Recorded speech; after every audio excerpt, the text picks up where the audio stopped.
96. Squire Ko gladly receives a noble priest. The elder Tang does not covet riches. The form of forms was first formless. The void of void, too, was not void. Hush, noise, speech, and silence the same we deem. Why speak of dream within a dream? The useful is in use useless. No power empowers power. Like ripened fruits that redden on their own. Ask not how they are trimmed and grown. We were telling you about the disciple of the Tang monk, who used his magic power to stop those priests from the gold-spreading monastery. After the dark wind subsided, the priests, no longer able to see the master pilgrim and his disciples, thought that they had witnessed the descent of living Buddhas. They therefore kowtowed and returned to their own monastery, and we shall speak no more of them. Master and disciples proceeded toward the west, and once more it was the time of late spring and early summer. The weather is pleasant and bright, with pond lotus coming in sight. Plums ripen after the rains. Wheat in the wind its height attains. With their young river swallows fly. To feed their offspring pheasants cry. The dippers south, the days at its longest. Fair and gay, all things seem strongest. Countless times they rested at night and dined at dawn, fording the streams and climbing the slopes. On a peaceful road they journeyed for half a month, and then they saw again a city ahead of them. Disciples, asked Tripitaka, what sort of place is this again? I don't know. I don't know, replied Pilgrim. You have taken this road before, said Eight Rules, giggling. How could you say you don't know? There must be something uncanny about this place. You're deliberately pretending to be ignorant, just to play a trick on us. This idiot is completely unreasonable, said Pilgrim. Though I have traveled several times on this road, I did it in the air. I mounted the clouds to go back and forth. Since when did I ever make a stop on the ground? There was no reason for me to investigate what was of no concern to me. That's why I am ignorant. There's nothing uncanny here. Who wants to play a trick on you? As they talked, they came up to the edge of the city. Tripitaka dismounted to walk over the drawbridge and enter the gate. In a corridor by a long street, two old men were seated and conversing. Disciples, said Tripitaka, stand out in the middle of the road. Lower your heads and behave yourselves. Let me go up to the corridor to ask what place this is. Pilgrim and the rest indeed obeyed him and stood still. The elder drew near, pressed his palms together, and called out, Old patrons, this humble cleric salutes you.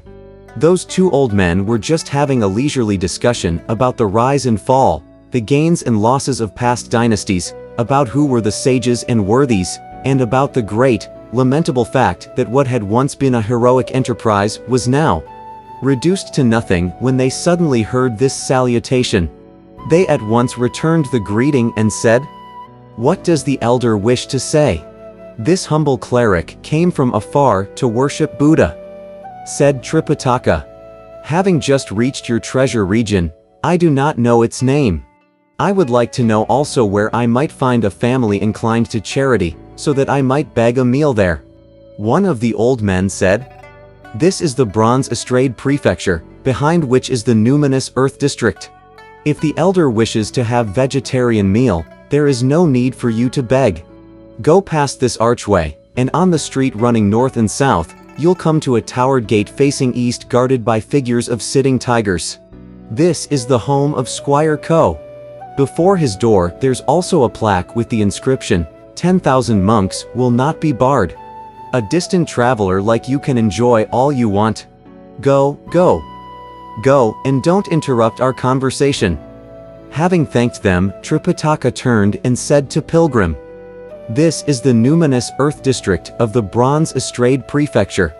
The two old men told me that beyond the archway on the street running north and south, there is a tiger-guarded towered gate facing east.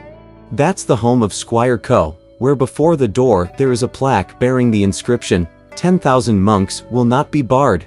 They told us to go to that household to have a meal. The region of the West, said Sha Monk. Is the land of Buddha, so there must be people who wish to feed the monks. If this is only a district or a prefecture, there's no need for us to have our rescript certified. Let's go beg some food, and we can leave after the meal. As the elder walked slowly through the long street with his 3 followers, they aroused again such alarm and suspicion of those people in the markets that they all crowded around the pilgrims to stare at their features. Telling his disciples to remain silent, the elder kept saying, "Behave yourselves. Behave yourselves." The 3 of them indeed lowered their heads and dared not look up. After they turned a corner, they came upon a broad street running north and south. As they walked along, they saw a tiger-guarded towered gate, on the other side of which there was hung on the wall a huge plaque with the inscription, "10,000 monks will not be barred in this Buddha land of the West," said Tripitaka. There's no deception in either the foolish or the wise. I was not prepared to believe what the 2 aged men told me, but what I see here confirms their story. Always rude and impulsive, 8 rules wanted to go in at once. Pilgrim said, "Idiot, let's stop a moment. Wait till someone comes out. When we have obtained permission, then you may enter." "What Big Brother says is quite right," said Sha Monk. "If we do not observe proper etiquette, we may offend the patron." They rested the horse and the luggage before the gate. In a little while, an old retainer appeared, carrying in his hands a scale and a basket. When he suddenly caught sight of the 4, he was so startled that he abandoned his possessions and ran inside to report. "My lord, there are 4 strange-looking priests outside." The squire, leaning on his staff, was just taking a leisurely stroll in the courtyard, chanting repeatedly the name of Buddha. The moment he heard this report, he threw away his staff and hurried out to receive his visitors. When he saw the 4 pilgrims, he was not intimidated by their ugliness. All he said was, "Please come in. Please come in." With modesty, Tripitaka entered with his disciples. After going through a little alley, the squire led them to a building and said, "This building houses the Buddha Hall, the Sutra Hall, and the Dining Hall, which will entertain the Venerable Fathers. The building to the left is where this disciple and his family live." Tripitaka was full of compliments as he put on his cassock to worship Buddha. They ascended the hall to look around, and they saw fragrant clouds of incense and bright flames of candles. A hall filled with bundles of silk and flowers. 4 corners festooned with gilt and colors. On a vermilion prop, a bell of purple gold hangs high. On colored lacquered frames, a pair of patterned drums are mounted. A few pairs of banners, all embroidered with the 8 jewels. 1,000 Buddhas, all gilded in gold. An old bronze censer, and an old bronze vase. A carved lacquered table, and a carved lacquered box. From the old bronze censer arise unending curls of smoky fragrance. Within the old bronze vase, now and then the lotus displays its colors. 5 colored clouds fresh on the carved lacquered table. Mounds of scented petals in the carved lacquered box. In a crystal chalice, the holy waters clear and clean. In a lamp of glass, the fragrant oil burns brightly. The gold stone chime's 1 note lingers and resonates, truly unsoiled by red dust in this precious tower. A household Buddha hall nobler than a temple. Having purified his hands, the elder took up incense to kowtow and worship. Then he turned to go through the proper ceremony of greeting the squire, who said, however, "Just a moment. We shall do that in the sutra room." There they saw square and erect cases, jade and gold boxes. In square and erect cases, countless volumes of sutra pile up. In jade and gold boxes, many notes and letters are collected. On the colored lacquered table are paper, ink, brush, and inkstone, all exquisite items of the study. Before the pepper-dusted screens are books, paintings, a psaltery, and chess. all marvelous objects of real pleasure. A divine stone chime of jade o'erlaid with gold is placed there. A grapevine mat that shields the moon and wind is hung there. The pure air makes one don a cheerful air. A chaste mind sets free the mind of Tao.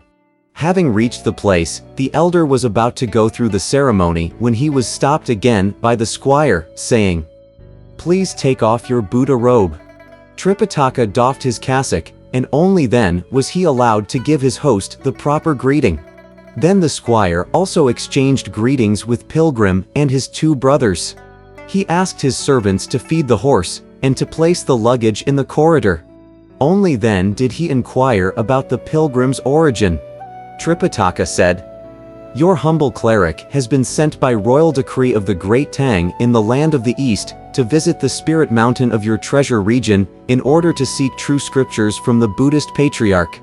I heard that your honored household reveres the monks, and that's why I came bowing. I would like to beg for a meal, and then we shall leave." His face beaming with pleasure, the squire smiled broadly and said, "Your disciple's surname is Ko. My given name is Hong, great, and my style is Daquan, liberality. I'm 64 years old. At the age of 40, I made a vow which would not be fulfilled until I had fed 10,000 monks. This has been going on for 24 years. I have kept a record of all those I have fed. Recently in my leisure hours, I went through the names of the monks and discovered that I have fed 9,996 persons. Only 4 more remain before I reach the number of perfection.